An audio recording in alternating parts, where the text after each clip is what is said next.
Hi y'all, I'm Amber, welcome back to my channel, and today I'm going to share with you what I've read in the month of February.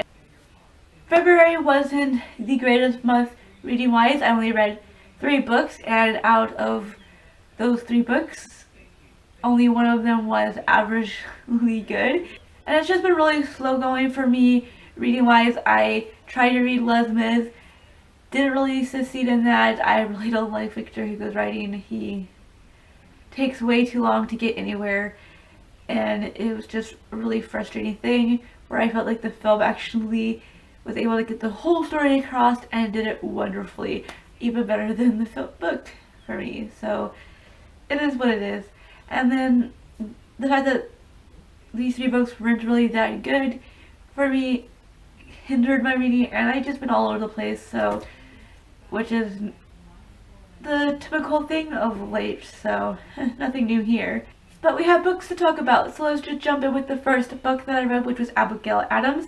I've totally forgotten who the author of this book is. I know the last name is Holton. I just can't recall the first name, which is really bothering me.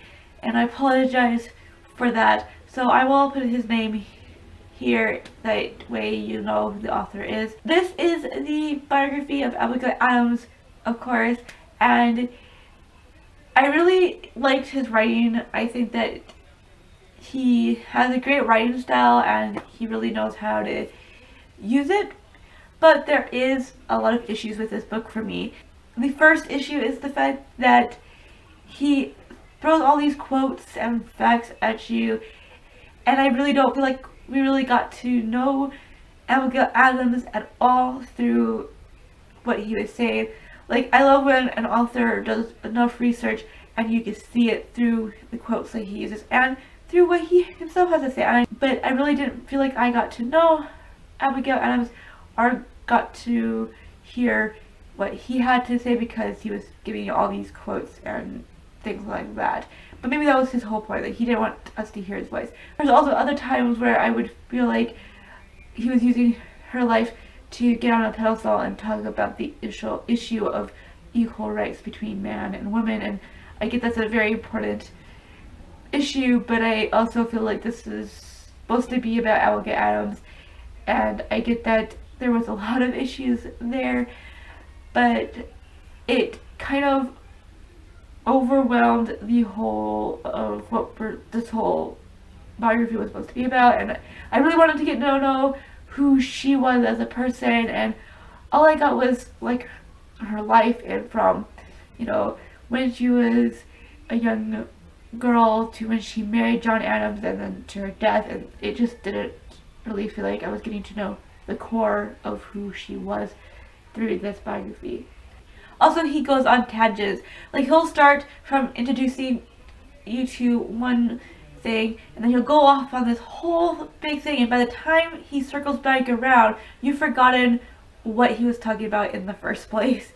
And that was one of the major disappointments of this, because it was hard to follow him at times. It was a good biography. I don't think it was the best, and I don't think I will buy this for myself. That being said, I am really excited even more now to read McCulloch's biography of John Adams because of what this author said and brought up when it came to John Adams and Abigail Adams' relationship. So it'll be very interesting to see what McCulloch has to say about it. In the end, I gave Abigail Adams 3 stars. Next we have The Glass Castle by Jeanette Walls. Her memoir about her childhood and what it was like to have messed up parents. This was my huge disappointment of the month because I was really looking forward to reading this, and I've heard a lot of good things, but I did not care for it at all.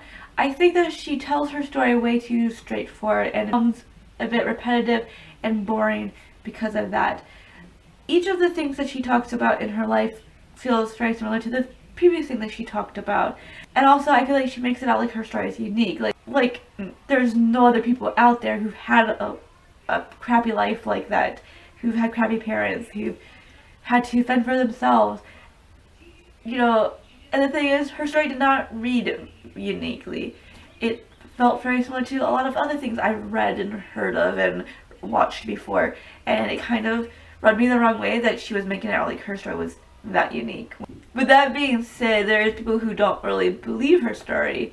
Like, there's this huge question about, can we really believe that this is real?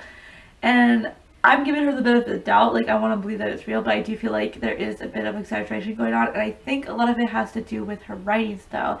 She has a really beautiful writing style, and it can at times kind of make things seem, like I said, exaggerated. So I get the issue there, but I think that they're questioning her a little bit too harshly in that aspect. And I think that if she chose to write a fictional story, that I would enjoy it better than this, because I really loved her writing, but I just didn't really care about her story. And a lot of that had to do with how she told it and how she came off through telling it, and just the fact that this isn't a new story, and a lot of people have gone through things like she has, maybe not exactly the same, but similar, and so it just wasn't something I appreciated from her. Anyways, I gave this 2 stars. The third and last book that I read in the month of February is Ottos by Dane Koontz, and this is about Odd, of course, who can see dead people, and when a stranger comes into town, he starts to realize that something dark and sinister is going to happen, and he has to try to stop it.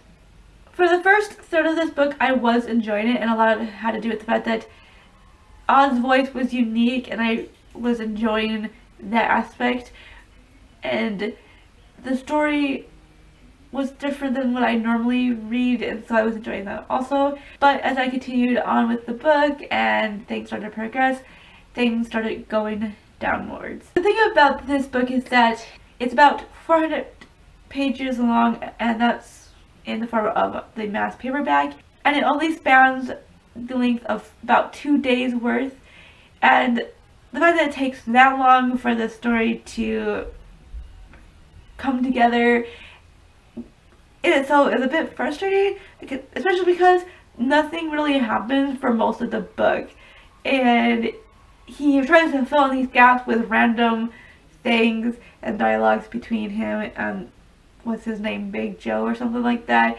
and it's just really annoying and frustrating, because you know that the author realizes that there isn't a lot there plot wise, and so he's trying to fill it with all these other things that was really annoying and just bothersome, because it doesn't really help the plot, the story, anything at all. Then you also have the fact that he's very repetitive in the way he describes things, like how every time his girlfriend would say something out of the realizing she could and feeling like she could read his mind, he would say that thing over and over again. I'm just like, yeah, we got it. She can read your mind. Now move on.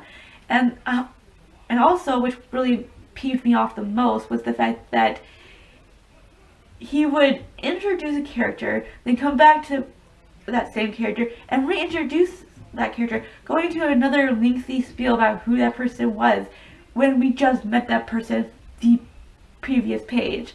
And that just really bothered me, because the question is, does he really think that we're not smart enough to remember who that person is? Why do you need to reintroduce them? Or were you just trying to make the book even longer by reintroducing every single character?